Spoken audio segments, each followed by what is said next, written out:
1, 2, 3, 4.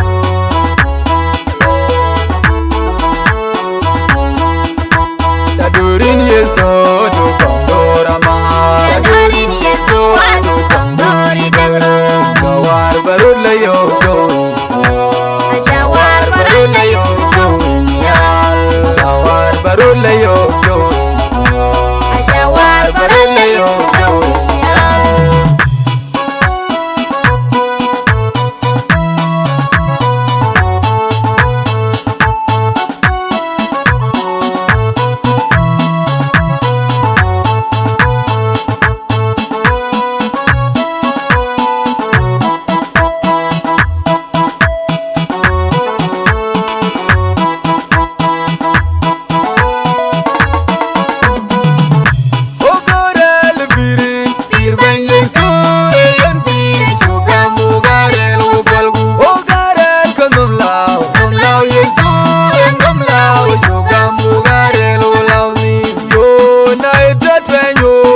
Yesu eno yegilai Kuna nak chako Yesu en shamdan buksham Yo na ito si ogrian Yesu alam dan buksham Kuna nak chako Yesu en shamdan buksham Inbu legater inbu mernyal Uin Buya dor keirel toy nomin Yesu ada Iran cholok Wakang orwo piruang iran Otit alay dit kain Intan pirater Inbu legater inbu mernyal Uin Buya dor keirel toy nomin Yesu ada Iran cholok Wakang orwo piruang iran Otit alay dit kain Intan pirater Adum mom kwan juiga Ajin yalit yela bol nyin jatui Karay kwan suglo Ajin yalit yela bol nyin jatui Jokjen gudeng bay Kaje diel temeja mei Jaya kola loindin Kaje diel temeja mei De jokjen gushen bay Kaje diel temeja mei Jaya kola loindin Kaje diel temeja mei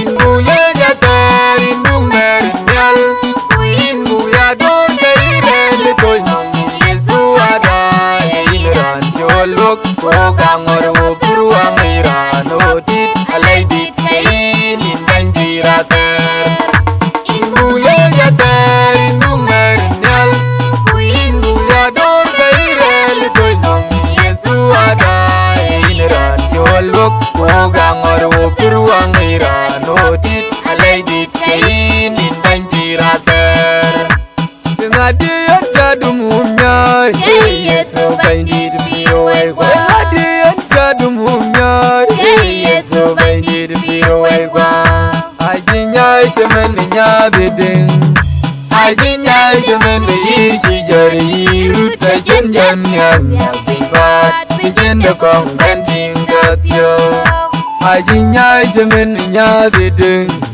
Ajinyai semeni isi jari Ruta jenjan nyam Bibat Bijenda kong ganting datyo Inbu legater inbu mernyal Inbu ya dor keirel toy nomin Yesu ada Iran cholok Wakang orwo piruang iran Otit alay dit kain Intan pirater Inbu legater inbu mernyal Inbu ya dor keirel toy nomin Yesu ada Iran cholok Wakang orwo piruang iran Otit alay dit kain Intan pirater Pabril pin alog la panyal Kawa Yesu yang gorong Baptoran tiruda doro Aigwa Asiyang adil gajita duat Ujal belapiat Bangon nyaro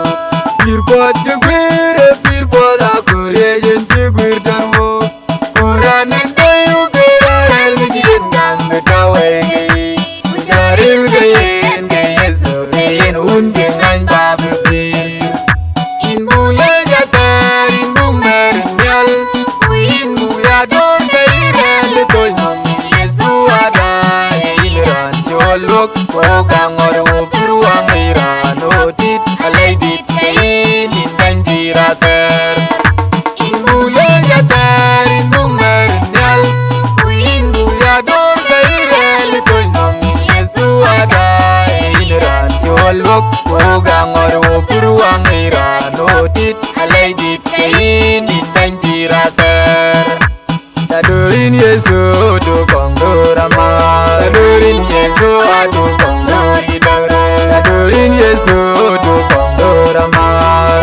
Dadorin Yesu adu kondori dagre. Shawar barule yo yo. Shawar barule yo yo nyal. Shawar barule yo yo. Shawar barule yo yo nyal. Dadorin Yesu adu kondora ma. Dadorin Yesu adu kondori dagre. Dadorin Yesu adu kondora ma. Dadorin Yesu adu kondori dagre. Shawar barule yo yo. Shawar barule yo yo nyal. Shawar barule yo yo. Shawar barule yo yo nyal. Dadorin Yesu adu kondora ma. Dadorin Yesu adu kondori dagre. Dadorin Yesu adu kondora ma. Dadorin Yesu adu kondori dagre. Shawar barule yo yo yo. Shawar barule yo yo nyal. Shawar barule yo yo yo. Shawar barule yo yo nyal.